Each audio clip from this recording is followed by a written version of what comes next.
সুবহানাল্লাহ বলে আল্লাহ তাআলা জান্নাতের মধ্যে একটা ফল গাছ তৈরি করে এত বড় ফল, এত বড় একটা জান্নাতি ফল গাছ হয়। কিতাবের মধ্যে রেখে একটা ছোট জাদু কোরআন 5,000 বছর দৌড়ায়, ওই 5,000 বছর দৌড়াবে, কিন্তু ওই জান্নাতি ফল গাছ অতিক্রম করা সহজ হবে না।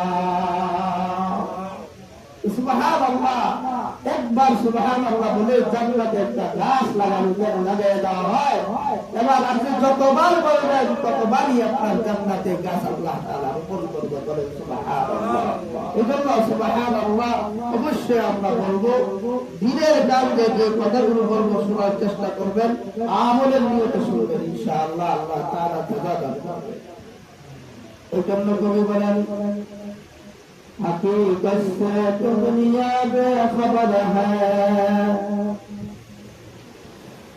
हकीकत से तो